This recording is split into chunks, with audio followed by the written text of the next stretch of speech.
Welcome to the InfoWars Nightly News. It is Friday, December 4th, 2015, and I'm Leanne McAdoo. Here is a look at what's coming up tonight.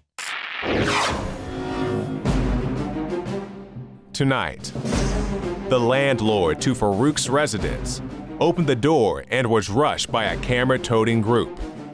Then, Hillary says rape victims should be believed, but here are her thoughts about those who accused her husband of sexual assault.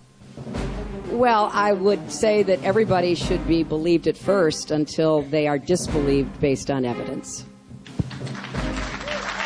After that, migrants in Macedonia display an open or die sign at the border.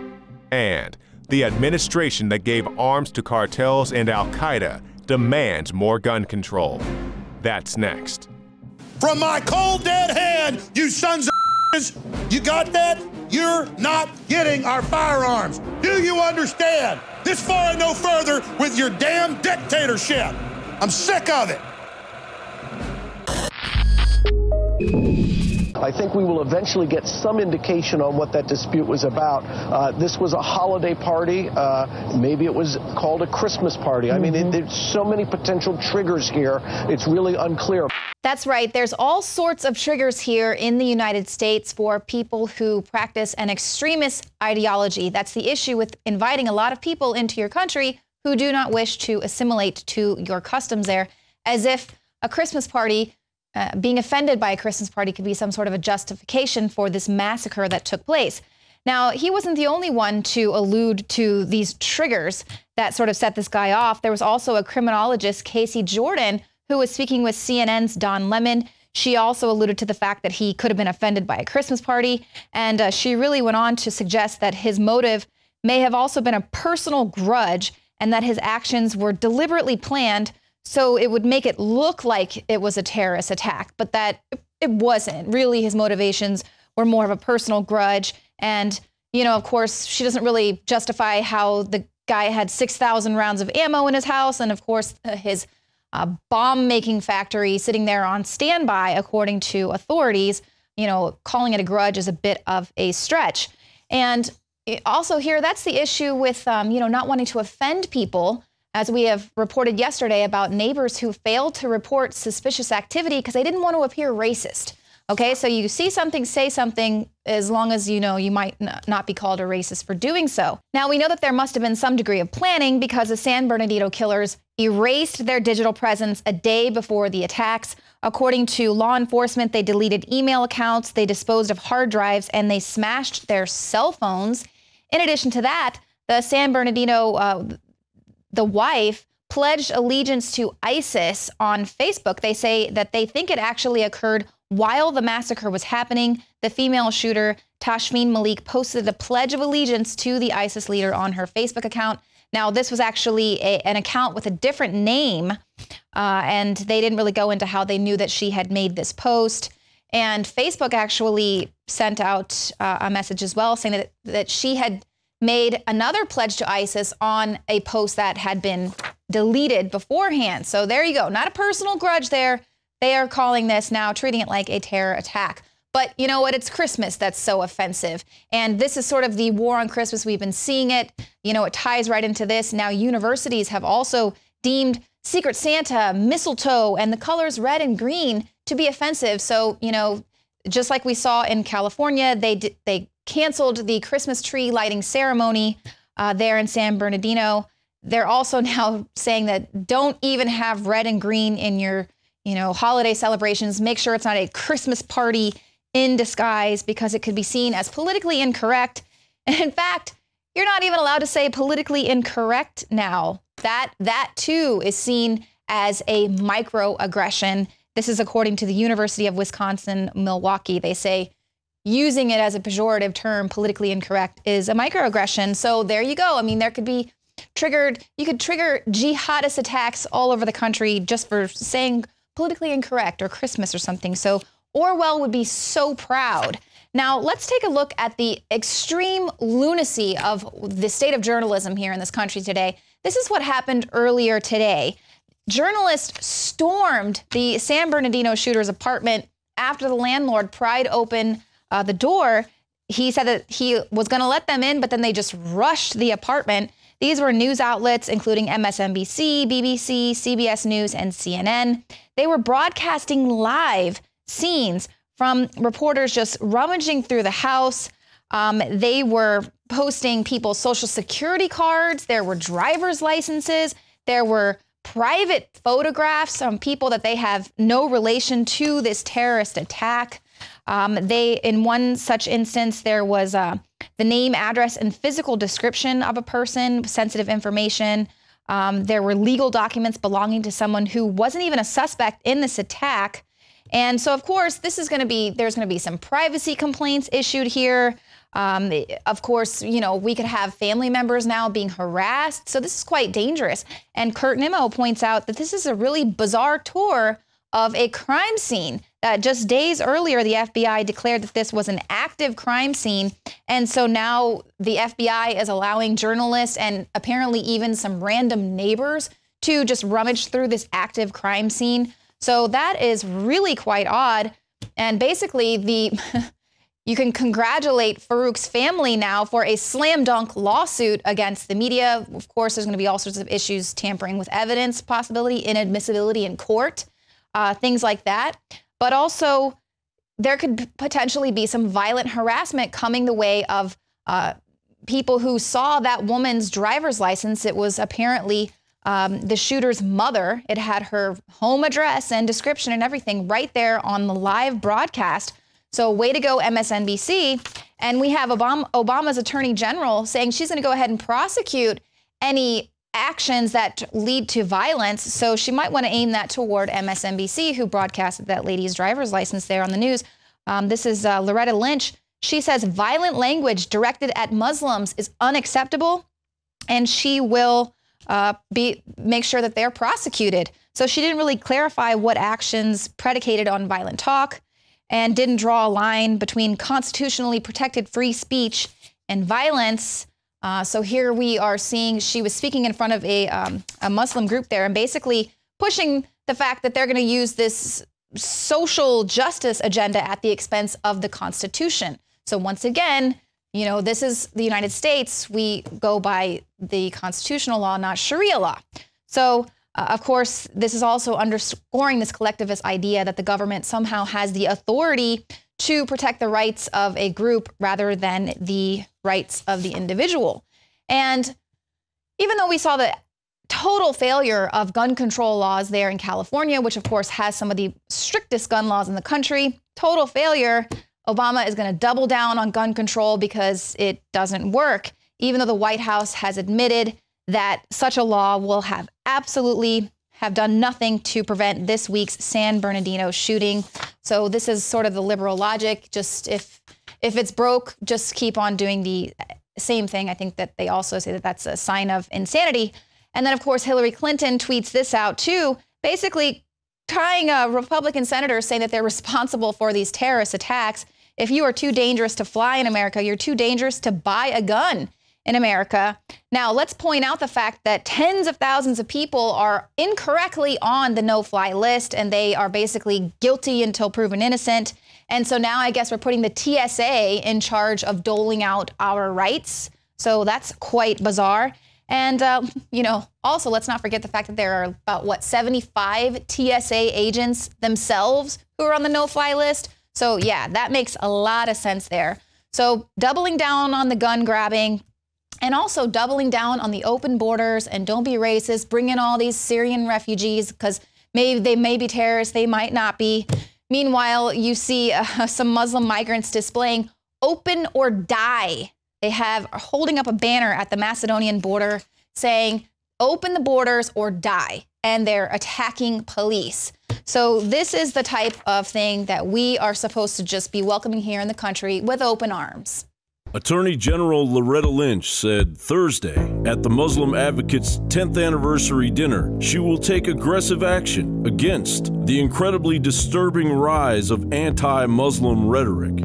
actions predicated on violent talk are not America. They are not who we are, they're not what we do, and they will be prosecuted. Lynch did not clarify what actions predicated on violent talk means and did not draw a line between constitutionally protected free speech and violence. She also did not pinpoint individuals or groups she believes participate in violent talk. Judge Andrew P. Napolitano notes the willingness alone to use violence is not criminal. It is only the actual use of violence that is. Thus, it is the manifestation of hatred as lawless violence that may be prosecuted. But the manifestation of hatred as a unifying idea is protected and may not be prosecuted. The First Amendment absolutely bars the government from interference from a person's thoughts or associations prior to any violent activity.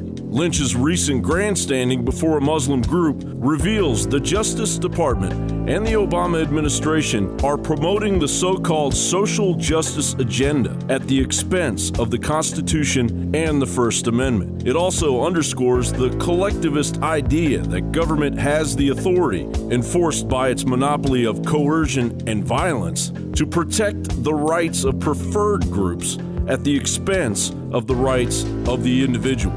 Meanwhile, the female shooter in San Bernardino posted her allegiance to ISIS on Facebook, while Obama constantly inappropriately takes jabs at the Christian faith. Remember that during the Crusades and the Inquisition, people committed terrible deeds in the name of Christ. Less than loving expressions by Christians? I get concerned. That's right. Let's criticize Christianity on Easter, you piece of crap. That's a topic for another day. Why are we supposed to be politically correct while our traditions, rights, country, and very lives are increasingly threatened on a daily basis? State your name. I, Loretta Elizabeth Lynch, Do solemnly swear do solemnly swear that I will support and defend that I will support and defend the Constitution of the United States the Constitution of the United States against all enemies, foreign and domestic, that I will bear true faith that I will bear true faith and allegiance to the same, and allegiance to the same, that I take this obligation freely that I take this obligation freely without any mental reservation without any mental reservation or purpose of evasion, that that I will well and faithfully discharge I will well and faithfully discharge the duties of the office the duties of the office on which I am about to enter. of which I'm about to enter. So help me God. So help me. Attorney General Loretta Lynch, you do remember swearing in on Frederick Douglass's Christian Bible at your request. You do know it was Frederick Douglass who famously said, "I would unite with anybody to do right and with nobody to do wrong." The protection of religious freedom is the cornerstone of American society. And of course, not all Muslims are hell-bent on jihad, but it turns out a percentage of them are. And those psychopaths are in the United States and mixed in with the refugees streaming in as I speak. And they have no clue what American civil rights are, nor do they care. Maybe No. Hey, listen, you're in my house. No, President Obama, this is our house. John Bound for INFOWARS.com. And joining me now is David Knight. Now, David, coming up after the break, you're going to be speaking with the attorney of a man who was charged with a felony for passing out jury rights flyers in front of a courthouse. Now, these flyers, they're distributed by the Fully Informed Jury Association. What is so damning in these pamphlets? Yeah, you need to go to FIJA.org and take a look at this pamphlet that strikes fear into the hearts of tyrants, because that's what these guys are. It doesn't matter what he's passing out on the sidewalk, Leanne. It could be the Communist Manifesto, whatever. We have the right to pass these things out. We've seen this happen repeatedly. This is a grassroots movement that is going on across the country. There really isn't any organization or center to it other than just a small website that has this pamphlet and tells you what the law and what the tradition is. And this is one of our most important powers. With this, we can stop tyrannical judges. And understand, when they arrested this guy for simply handing out literature on the sidewalk, They were trying to keep him in jail over the Thanksgiving weekend. They set excessive bail as well. $150,000 bail for handing out a pamphlet. That's absolutely outrageous. Of course, he had to put down 10% of that, $15,000 he put on his credit card. So this lawyer that we're going to be talking to, I think, is a real fighter. He has subpoenaed the judge, the prosecutor, the assistant prosecutor, and the magistrate who set that excessive fine. So we're going to talk to him. It's very interesting. But let me briefly tell you that you need to get this, and you need to understand what this is truly about. This is the way that you shut down the tyrants in this country. It goes a very long tradition, going back to William Penn in England, and then a very long tradition with the colonists in this country. We had both the Federalists and the Anti-Federalists, both Thomas Jefferson and John Adams, both saying this is a vital right of yours. And we've had recent court decisions. In 1972, we had D.C. Court of Appeals said you have the right to do jury nullification. And we've had repeatedly, just as we've talked about, mentioned briefly, the Denver courthouse has lost a second attempt to shut down the same kind of activity in Denver. People simply handing out information. You have a right to do this. It's called free speech. It's called the First Amendment. Courts don't like that. So get that pamphlet. Start your own movement, because all we need is 8% of the people, 1 out of 12, who will stand up and refuse to convict people if the law is being misapplied, if it's an unjust law, not simply about the facts of the cases. The judge will lie to you about this, and they will try to lock people up, but they always lose. And we're going to talk about that when we come back. Yeah, this is incredible. And they're actually trying to now make this a federal case. And the judge used to actually explain to the jury about jury nullification, but then that, of course, has been omitted. And now he says you have to interpret the law as I am describing it to you. And that's it. And if he tries to take this further with this, he's going to have to explain to a jury what this FIJA pamphlet was about. It'll be an interesting catch-22. This is going to be pretty incredible. So we'll see this kind of worldwide. All right. Thank you, David. So that interview will be coming up. And then, of course, we're going to be showing you some more contest entries for the Make Fun of Hillary contest. And then Alex Jones with his take on what's happening here with the American Caliphate.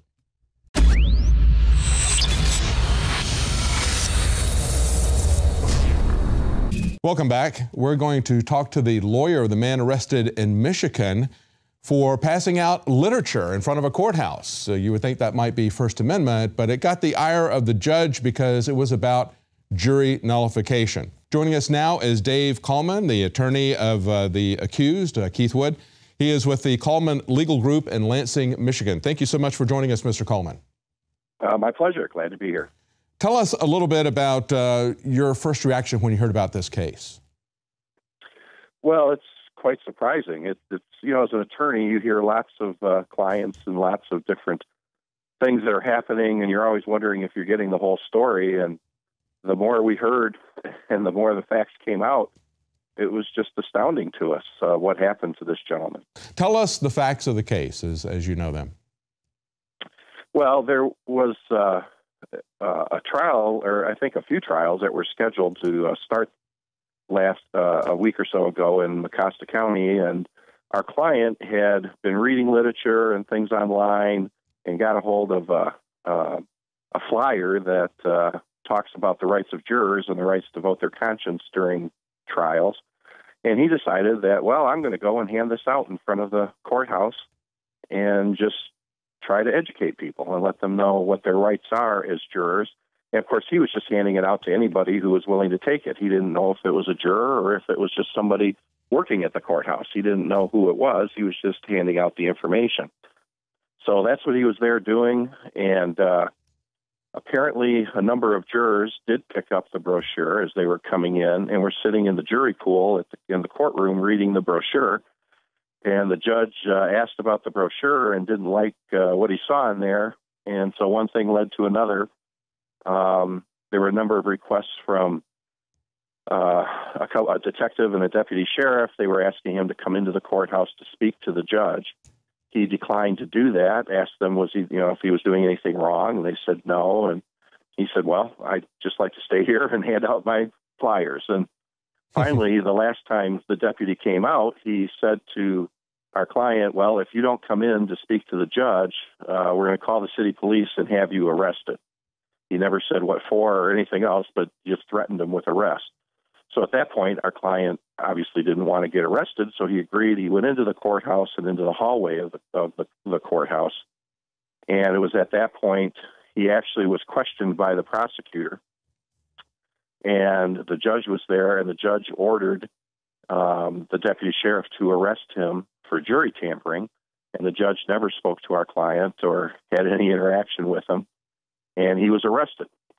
He stayed in jail all day. Later in the afternoon, they brought him in front of a magistrate who set a $150,000 bond for handing out a juror a flyer about your rights as jurors. I mean, you know, unbelievable. Mr. Coleman, I seem to remember that we have a First Amendment about free speech, and then I also remember that we have prohibitions in the Bill of Rights about excessive bail and excessive fines. Article 8. Yeah. It's just unbelievable that a $150,000 bond would be posted. And remember, this was just a day or so before Thanksgiving. Wow. I think that the obvious intent was to make him stay in jail over the long weekend and miss Thanksgiving. And tell us about the defendant, Keith Woods. Give us a little bit of a background of him personally. Sure. He's a young father. He's in his late 30s. He has 7 children. He has his own insurance brokerage business and that he's been running for a couple of years now. He's not a wealthy person by any stretch. Former pastor, right? Right. Former pastor. Had moved into the Big Rapids area and just, you know, was interested, had heard about some cases that were going on.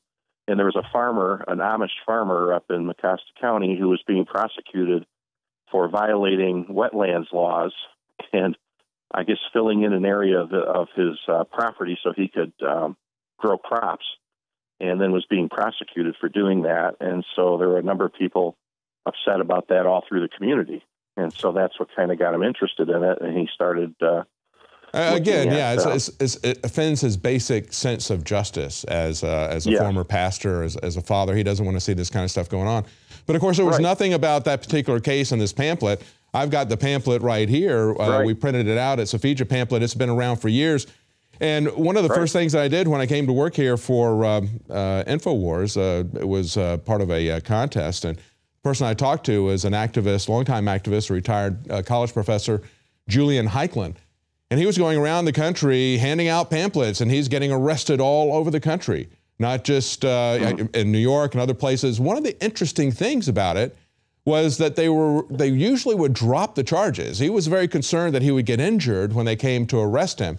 So when they would start to approach him, he would literally lay down on the ground and put his hands out, and he would have somebody filming him because he said, that's where they're really going to hurt you. They're going to slam you to the ground. He was an elderly man at the time.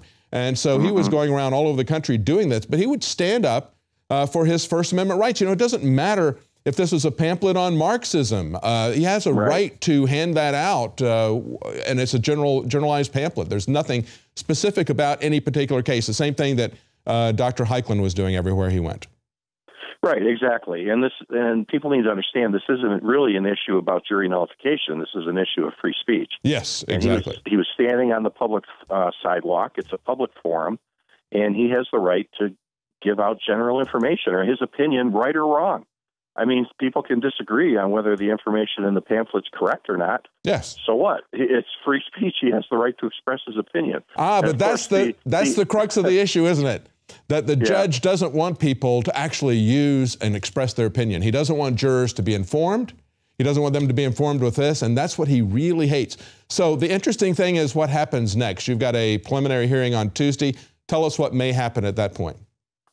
Right. Well, let me mention, too, that all the jurors that had received the flyer and were in the courthouse, the court officer confiscated all the flyers from the jurors that were in the courtroom. They took them all away from them. And I find that very interesting. And what's interesting is in Michigan, we have case law that says very clearly that juries have the right to vote their conscience and to vote someone not guilty, regardless of what the law is. They have the absolute right to do that. Is that in the Michigan Constitution where it says well, that? It's not in the Constitution, but there's case law in Michigan that supports that. Now, what happened? These cases deal with situations where defendants were asking judges to give jury instructions about jury nullification. And so the cases all say that a judge cannot be forced to give an instruction to this effect, but it upholds the right of individuals and jurors to find somebody not guilty regardless of what the elements are of a crime or anything else, just based on their conscience and sense of fairness and decency. And that is a long-established principle, and we talked about that just before the interview. And we had a situation in New Hampshire where judges were making recriminations against attorneys who would try to inform jurors of what their full rights and duties were under the law. And so they passed a law that would not force the judges to tell juries about that, but would prevent them from making recriminations against attorneys who did. Right. But here in Michigan, we have case law right on point, and all Mr. Wood was doing was exactly that. He was saying that here's information about your rights as a juror, and this is information the judge won't tell you about, which is exactly what our case law says. The judge won't tell them about it, but jurors have the right to exercise this power. And that's all he was doing. So this is completely legal. They may not like it, and I understand that, but, you know, the answer to speech is not arresting people or shouting them down like on college campuses these days. The answer to speech is more speech. Yes, you know, if you think you're right, and if you think you have a better, take on an issue, well, then be persuasive and stand up and give your speech. And, of course, I think the judge in this case was in a unique position to exercise his speech. He could have instructed the jury or given curative instructions or he had all kinds of options. He didn't have to arrest our client for simply exercising his constitutional right. It really is ridiculous.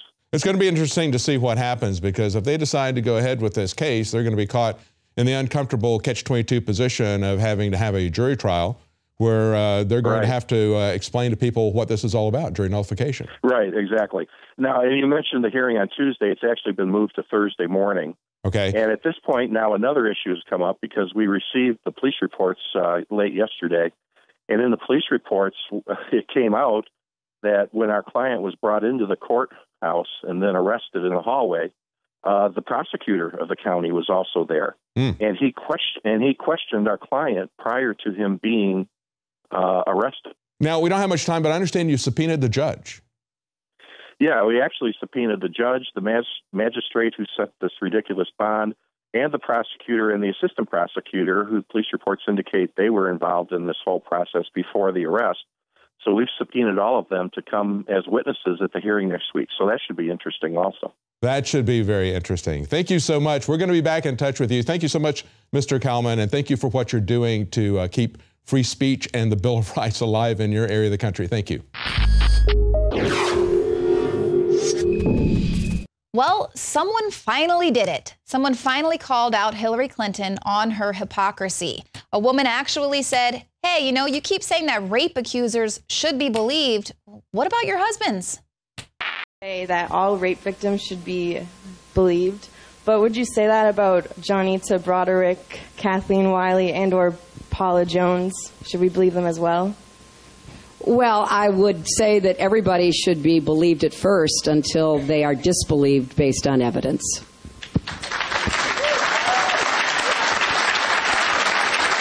Hillary no likey that. She doesn't like being called out on her hypocrisy. Do you see how awkward she was sitting there? So I'm sure she's going to say, well, I already answered that question, moving along. But you know what else Hillary doesn't like? She doesn't like being the butt of your jokes. And that's, of course, why we have the Make Fun of Hillary contest. Make fun of Hillary and defend the First Amendment. So here are some of your submissions. And of course, we're going to be announcing the winners here in just a couple of weeks.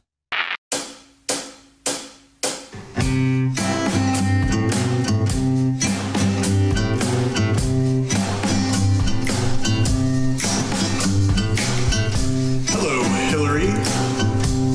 How's Bill doing? I'm sorry I asked you that. Whatever happened to those emails did you wipe from your server?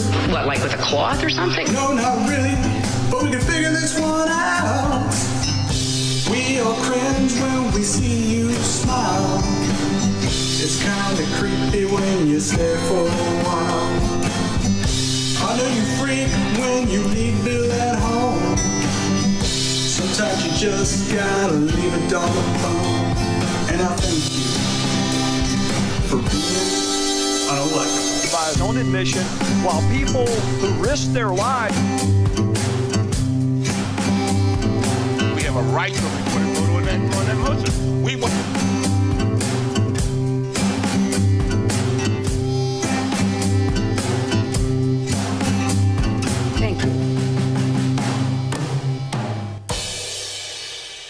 But, you know, Hillary tells us that there's guns running all over America. There's just guns running everywhere. So I bought a bunch of these nets, and I'm passing them out. So would you be willing to volunteer, like, for the next 10 hours and just walk around with a net? And when you see a gun, you'll just kind of swoop it up? They'll come back empty. You're good. But there's supposed to be guns. You know, Hillary says there's guns running all over America. So this is a net to try to catch them. There's guns running all over America. She said there's guns running all over America. Bam! Bam! Bam! Bam! That's why I support marriage for lesbian and gay couples. I'm going to give you a quote about marriage, and I want you to tell me who you think said it. Marriage has got historic, religious, and moral content that goes back to the beginning of time, and I think a marriage is as a marriage has always been, between a man and a woman. Who said that? I'm going to tell you who said this quote. Hillary Clinton. Not just straight people get married, but gay people who want to announce their unions. Do you think New York State should recognize gay marriage? No. I believe that marriage is not just a bond, but a sacred bond between a man and a woman.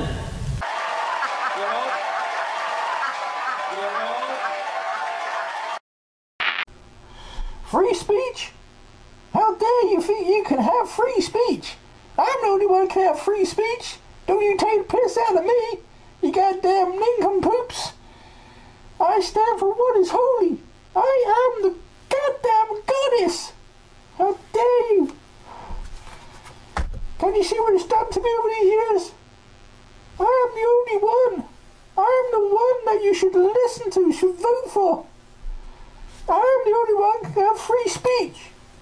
You're the only ones. You must do as I say, and don't you take the piss out of me.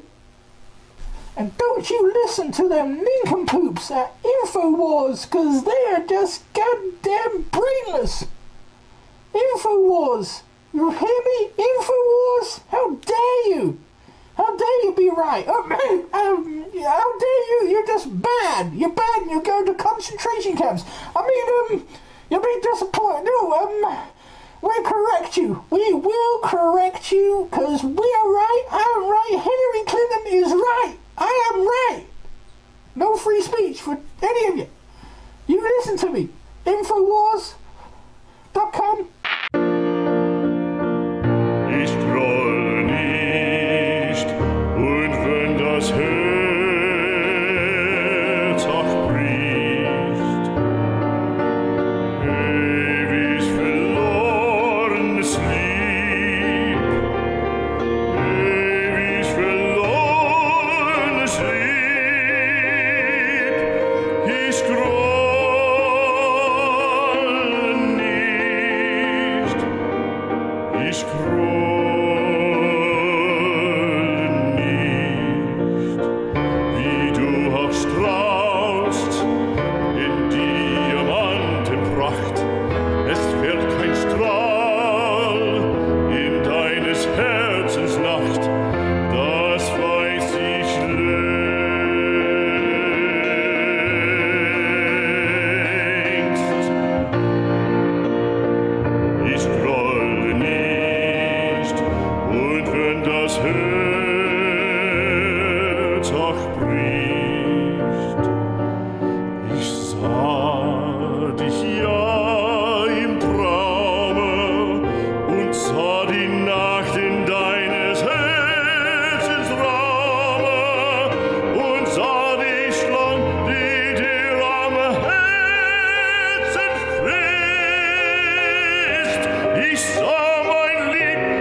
to me, you must beware of Hillary.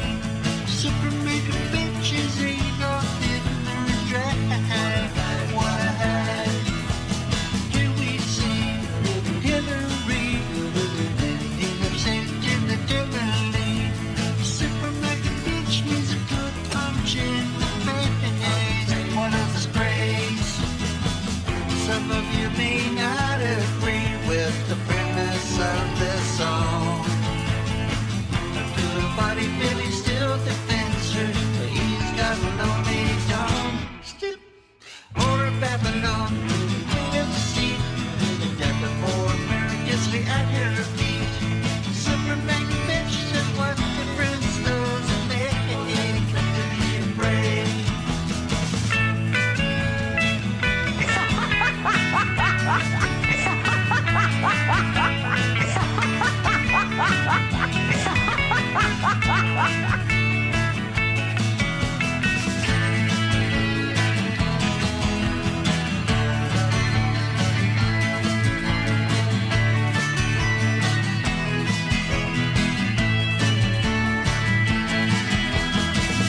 Some of you may not agree with the premise of this song.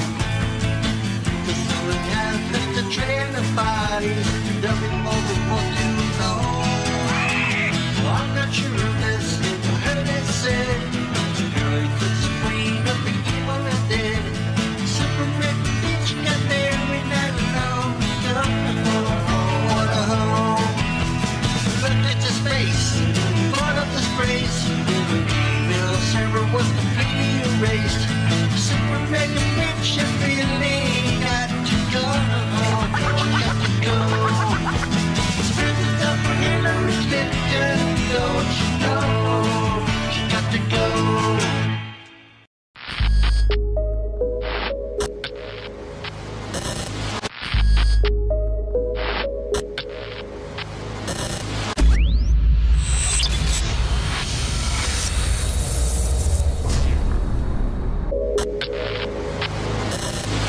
Ladies and gentlemen, I'm going to make this short and sweet.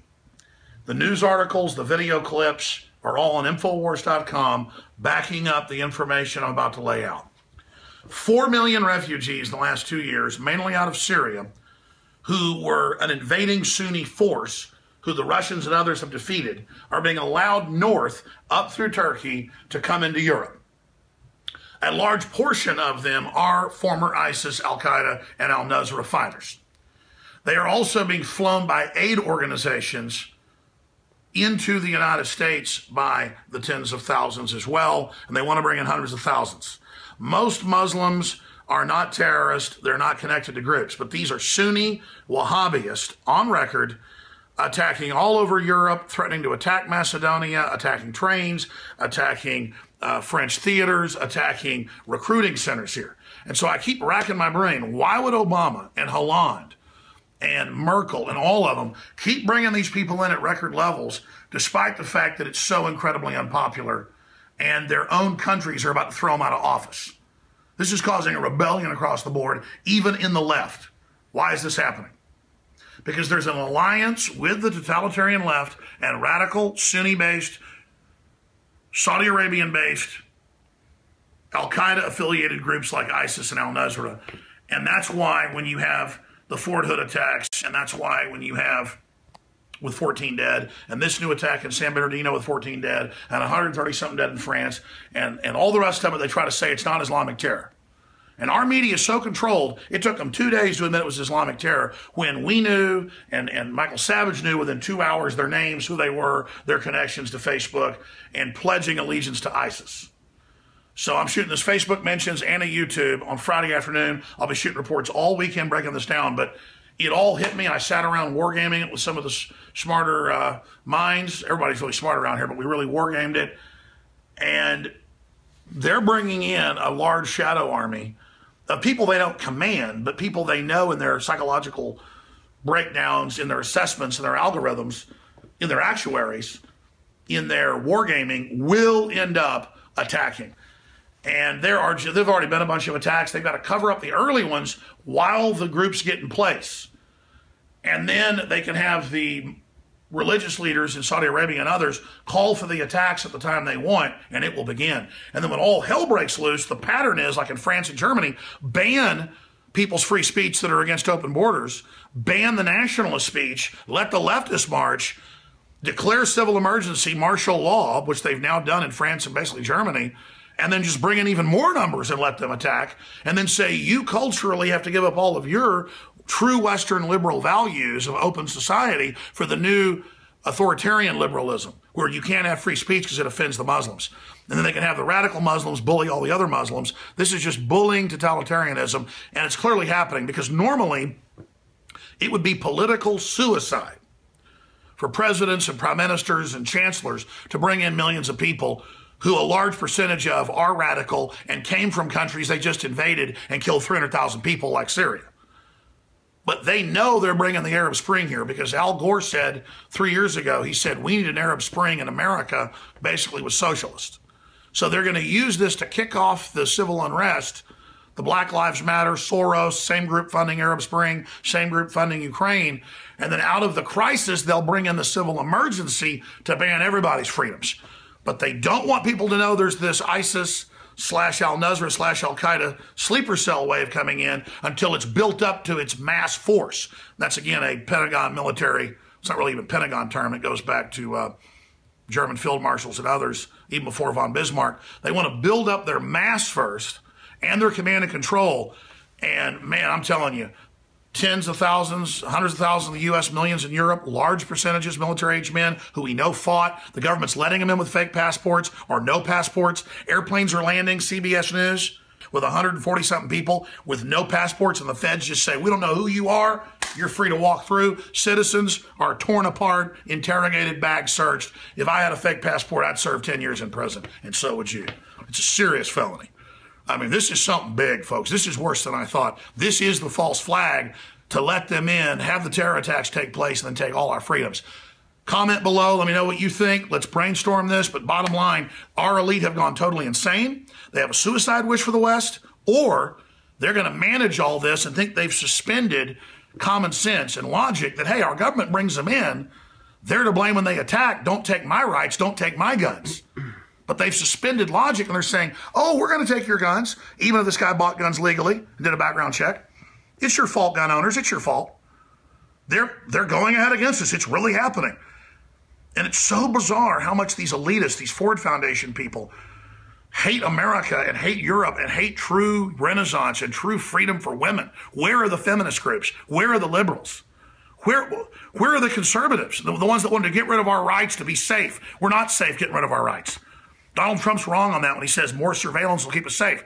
They've got total surveillance over everybody, except the radical Islamicists. I sent Joe Biggs and crew up there. Up there right now. It was on TV today. It's made news around the country to covering these Islamic training camps that they admit are in the U.S. And I got a call. They got calls by the Homeland Security head with the state police, and it's like, how do you have my number? How do you know where they're at? They go, well, we're just tracking you by your phones.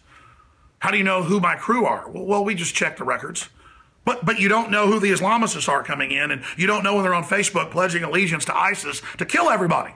And they went to the Christmas party and said, are you Christian? Are you Jewish? And then blew their heads off. And I've seen mainstream media go, well, one guy was Christian. He talked about it. Maybe he deserved it. This is like, you got a Christmas tree? Bam, you're dead. Liberals are like, yeah, you die. Yeah. And we heard that from a relative. They were contacting us, reaching out, saying, you guys got to get the real story out. Absolutely. I mean, this is just freakish. But look, all that aside, they're bringing in the sleeper cells. It's real. They're going to use the crisis.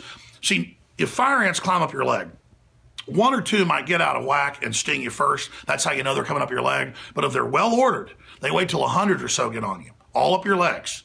Then they release a pheromone that's instantaneous. They smell it feet away, that to all sting at once. And then and you get hit with stingers. A few fire ants are stinging first. And so the media is like, oh, the attacks at the Army, Navy, Marine Corps centers aren't. Oh, the attack in Garland isn't. Oh, the attack on this train isn't. The attack on these cops aren't. Oh, the attack on the theater isn't. Oh, the attack on the train isn't. Oh, the attack on the newspaper isn't. With RPGs, they cover it up. so that the fire ants can get all over us and then bam, hit us at once. And the government's like, oh my God, civil emergency, we're going to protect you. They'll probably hit Iran or Iraq, groups that aren't even involved with Saudi Arabia and the Sunnis. I predict when this happens, they're going to hit the people that haven't done anything to us, just like 9/11. That's how dumb they think we are. Folks, this is our best thinking on this. You know we know our stuff. What do you think? They're bringing in the sleeper cells right now. They're going to let them hit us. Bottom line, that means this government at the top is complicit in the terror attacks and is working out of this area of the world through Syria to bring in the Saudi Arabians through Iraq, through Syria, to come into Europe, to go in and attack, and to fly into Europe, and to walk into Europe, and to come into Germany, and to fly into the United States, and to fly in through here and come up through Mexico, setting us up. And as we get hit all over the country, Tennessee, Texas, California, New York, as we get hit, they say, there's no terror attack. These aren't the droids you're looking for. Move along. Alex Jones signing off for InfoWars.com. If you're watching this transmission, you are the resistance. Joe Biggs here with InfoWars.com. Now we're standing outside of the Islamic Center of America. Right behind me is the largest mosque in the United States. Now I have with me a local resident who is from this area, and he has some very interesting stuff to say about what happened after the Paris attacks. I found out till be later were fireworks, and in the streets, I did not see the people. However, it was several blocks away from me, within maybe 4 or 5 blocks from my house. People were shouting Allah Akbar, and that was... Wow, they had fireworks going, they were screaming Allahu Akbar, and basically celebrating the attacks that happened in Paris. Yes, sir, and that was quite disturbing to me, especially living in America. That's unacceptable. I mean, how can you... I don't know. I'm sorry. I just don't understand how people can celebrate death. That's completely mind-blowing. The fact that, in Turkey they had that soccer game and they asked for a moment of silence. The crowd started screaming Allahu Akbar again. So this is stuff that we're seeing all over the place. We're being told this is a peaceful religion, but then you see people like this doing that and completely tarnishing it. That's crazy. You have anything else to say about what you noticed at night? Just that I'm keeping locked and loaded on my dresser, sir. Thanks for watching the show tonight. If you are watching us on YouTube, be sure and hit the subscribe button and show your support and take us to the next level. We certainly appreciate it. We'll see you here again Monday, 7 p.m. Central. Dave, my mind is going. I can feel it.